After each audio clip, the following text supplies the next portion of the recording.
पुऱ्या महाराष्ट्रातल्या मराठा आरक्षणात 100% गेल्याशिवाय मी हटत नाही. म्हणून तर सामूहिक आमरण उपोषण आंतरवालीला लावलं आहे. हे फायनल आहे आमचं. पण मराठ्यांचा बी लय आग्रह आहे. मुंबई त्याकडे मुंबई सुद्धा होऊ शकते. दादा, अनेक आमदार हे नूतन मराठा समाजाचे झालेले आहेत. त्यांना काय नेमक्या सूचना असतील किंवा कशा पद्धतीने त्यांनी वागलं पाहिजे, काय सांगा? त्यांनाच नाही, नुसते मराठ्यांचेच नाही तर सगळेच ओबीसी सुद्धा मराठ्यांनी निवडून दिले. त्यांना सगळ्यांनाच मराठा आरक्षणाचा विषय मांडावा लागला नसता. रस्त्यावर मराठी फिरून देणार नाहीत. कारण तुमची लेकरं आता मोठे झाली, तुम्ही आमदार झालात, मंत्री झालात, आमच्या लेकराचं काय किंवा प्रश्न घराघरातला मराठा आता विचारणार आणि आम्ही सामूहिक उपोषण करायला सज्ज झालो. दादा, खरं तर जसं की आपण म्हणालो होतो की जर का आम्ही उभा केले असते तर सोपडा साफ झाला असता.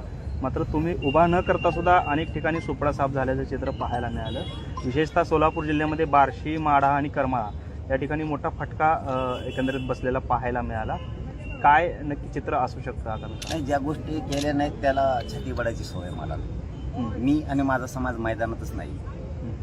त्यामुळे दोरी पूर्ण मराठ्यांच्या हातात होती. मालक तो होता, त्यालाच ठेवलं. कोणाच्या दावणीला मी मराठा समाजाला बांधलं नाही. कारण त्या समाजाला मी मायबाप घेऊ शब्द वापरतो. मग मी जर खास त्यांचा मुलगा आहे तर मी अशी फरफट त्यांची करू शकत नव्हतो. त्याला संकटात सोडू शकत नव्हतो. की त्यांना सांगितलं तुम्हाला जे करायचं करा, त्यांनी केलं. मी फरफट केली नाही. माझा ऐकतो म्हणून मी याचं काम करायला सांगितलंच नाही मराठा समाजाला. मोकळा सोडला मराठा समाज. त्यामुळे कोण पडलं कोण आलं मी मैदानातच नाही. मग पडलं लगेच म्हणायचं हा मायामुळं. मी त्यात मोडत नाही. मी मैदानात असतो ना आणि समीकरण जर जुळलं असतं ना सोपडा सापच केला असतं. 100% सांगतो तुम्हाला. दादा, तर अनेक वेळा मनोज दादा सोलापुरात येणार म्हणलं की हे चौक अनेक वेळा भरलेलं होतं. मात्र आज कुठेतरी परिस्थिती वेगळी दिसते. तरुणांची आणि समाजातील लोकांची संख्या कमी दिसते कुठेतरी. आता आम्ही म्हणतो दर्शनाला चाललो होतो आम्ही. मला दाखवायची का पब्लिक? मग बघा, हे मी काहीच निवेदित नाही. पंढरपूरला दर्शन आणि आई तुळजाभवानीचे दर्शन दोनच गोष्टी आहेत. मी कधी नाही खोटं बोलतो. पत्रकारात नाही बोलतो. आपलं सत्य मी नाही बोलत कधी. कारण आमच्यासाठी पत्रकार बांधवांनी एवढा जीव तोडलेला आहे या गोरगरिबाचा प्रश्न मार्गी लावा म्हणून. आणि मी ते तोंड चाटक्या नाही.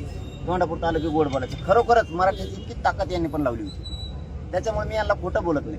निवेदन करायचं मी सांगितलं मी फक्त दर्शनाला जाणार एवढंच सांगितलं होतं. अहो बाबा इतके आले की गाड्या आवरू आताच किती परेशान झालो होतो आम्ही.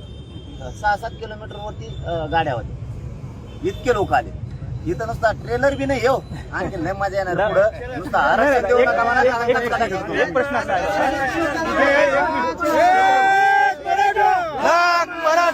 जे उपोषण आपण आता सामूहिक पद्धतीचं घेणार असं म्हटलं, नक्की काय रूपरेषा असणार आहे? कारण यापूर्वी आपण स्वतः आमरण उपोषण केलं. आता सामूहिक उपोषणाची रूपरेषा काय ठरली आहे? काय पण घराघरातले मराठी आता अंतरवली एका जागेवर बसणार. गावागावात नाही बसणार कोणी. राज्यभरातले मराठी एका जागेवर येणार.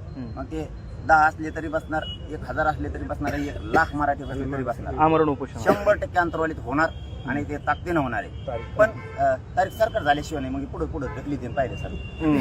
लय चाबरे येते ते लगेच पुढे ढकली देईन. ते सरकारने बनायचं लवकर. ते म्हणते याला मरू द्या आधी उपोषण मग सरकार बनलो. लय चाबरे येते. त्यामुळे त्यांचं सरकार झालं की मी तारीख डिक्लेअर केली. पण बहुतेक मुंबई सुद्धा होऊ शकतं.